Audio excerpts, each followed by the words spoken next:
Hey guys, this is Sam at AlightedPath Ranch, and today I'd just like to talk to you about what Alighteded Path Ranch is and answer some questions that we get quite often. Just wanted to make this little video to let people know what's going on around the camp as well. So we get quite often we get asked, what is Alighteded Path Ranch? And there's a lot of confusion, believe it or not, about what the ranch actually is. And the ranch, number one purpose of this ranch is to lead people to Christ, or to foster their relationship with Christ. Because our number one goal is to fulfill the Great Commission and to help be a part of the Great Commission. So number one, it's going to be a Christian summer camp for youth. And so the youth can come here, and our goal is to be completely non-profit and no charge if possible for these kids. We'd like to reach the inner city kids, people that don't grow up in a church and a Christian family at best, but not just those, all kids.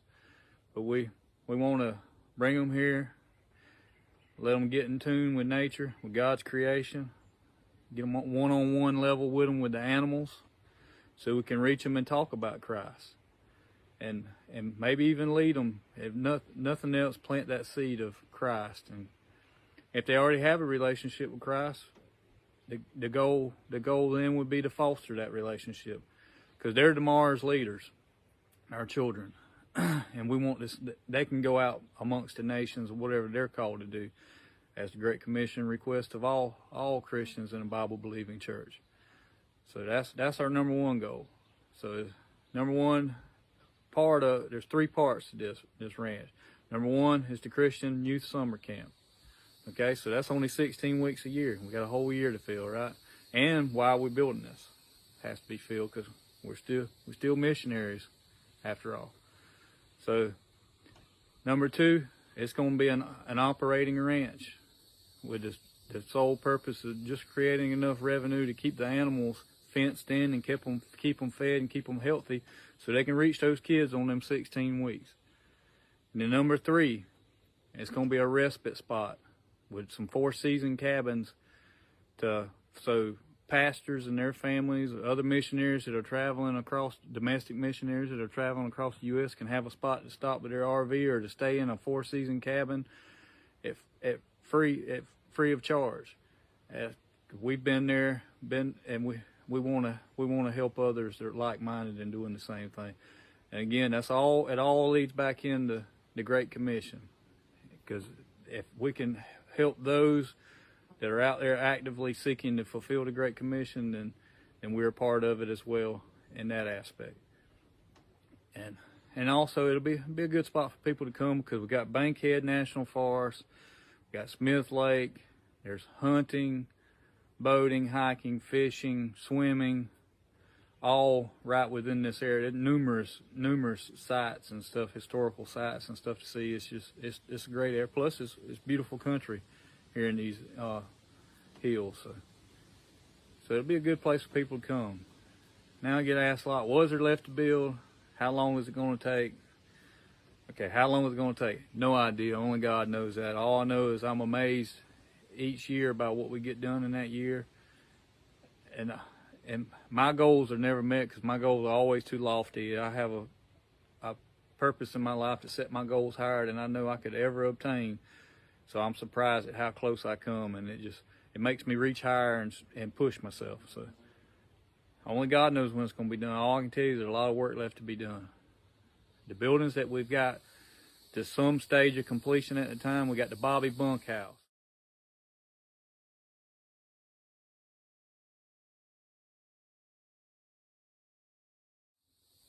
Little small bunkhouse that some of our 1 or 2 volunteers stay in when they come, that, where they have a shower, they have a space of their own. We have the Clark Chapel, which is here behind me, which is, right now it's just a shell, and we're using it for storage for materials, because we have to keep stuff in the dry. And this is our hardware store right here on site. So one day it'll be the chapel for the camp, and this is the first part of it anyway. We have future plans of blowing it out bigger than what it is, but we had to start somewhere. So that was it.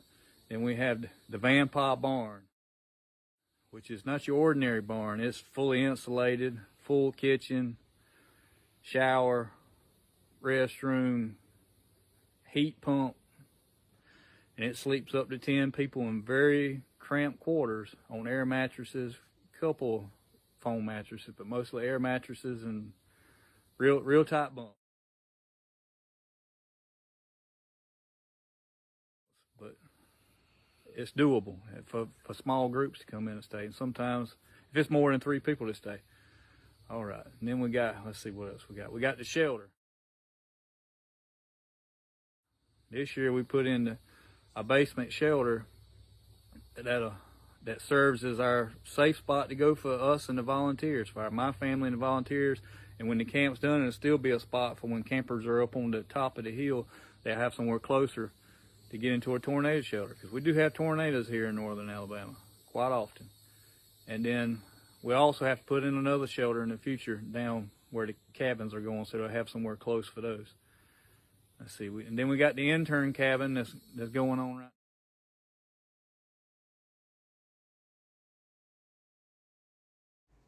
That I'd say is 80% complete. Which my father's building, and he's gonna be staying in because he wants to be our intern, and he's a big help to us. And when he's not here, another intern will come in, or it'll be part of the camp. And then we had the Gowdy cabin, which right now we got the land cleared and we got the footings in. And then we got the Baggett cabin.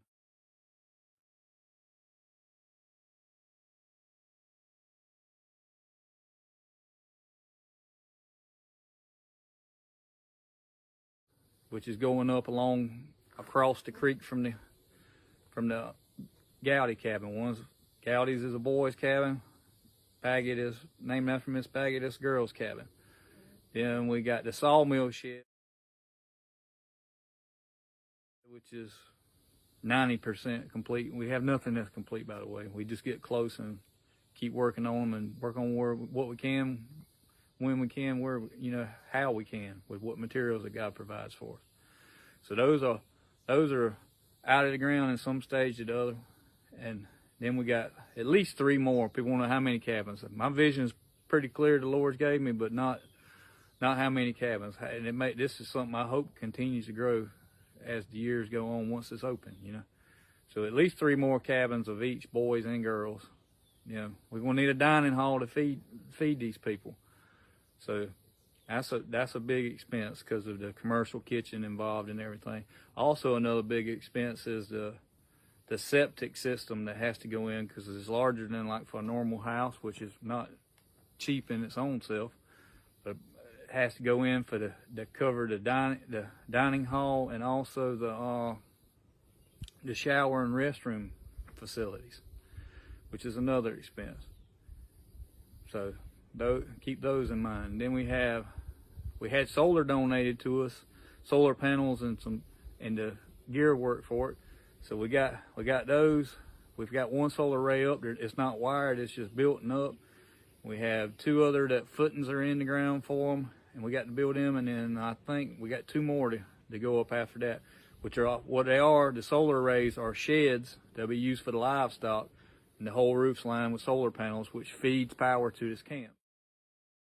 So we can be either at net zero or as close as possible, depending on what the power company would work with us on. And then we got miles and miles of fencing for the animals.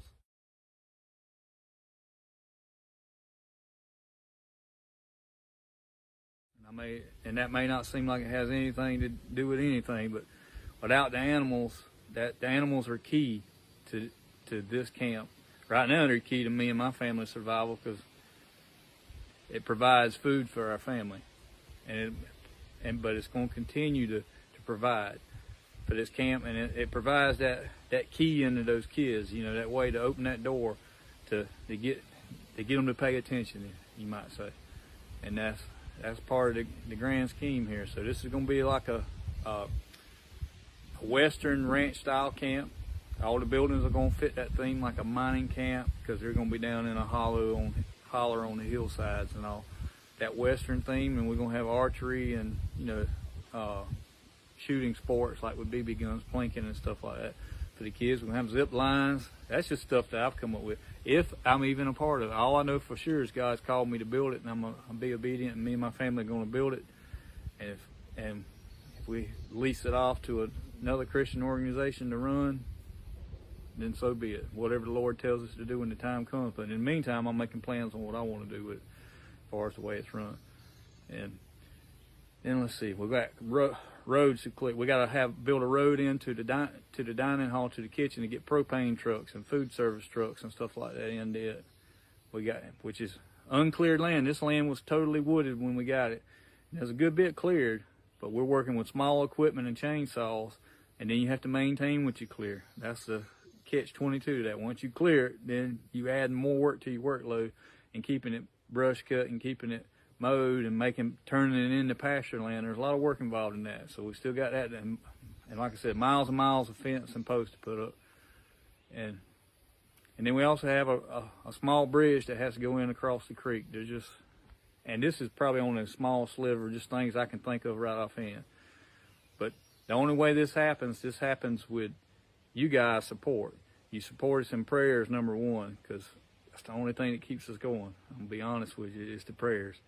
Whenever we're feeling down and people reach out to us, because there's roadblocks that occur almost daily, and people reach out to us and they have no idea how timely the conversations with us are and their prayers with us, and sometimes even by mistake. I had a lady, Miss Viola, that I helped rebuild her house in Baton Rouge. Called me by accident, thought she was calling the service station or whatever. She got the wrong Sam. Guess what? Prayed with me on the spot and made my whole week. And that's what we look forward to, is the prayers. And number two is the support. Without you guys' support, none of this gets done, because we have no income. We couldn't work jobs and do the work that we do here. And so all this is done with volunteer labor and you guys' support. So we couldn't do it without you guys volunteering. We couldn't do it without your support. And number one, we couldn't do it without your prayers. And people want to know, how do we know that we're always on the right path? It's because of you guys. Because none of this would happen without you. And if it wasn't following God's will, He wouldn't provide for this. And we just thank you guys for being obedient to His calling. We ask that you help fulfill the Great Commission in your neighborhood and in your way on your mission trips, and just put that priority one, as every church should. We love you, and we thank you for your time and your consideration.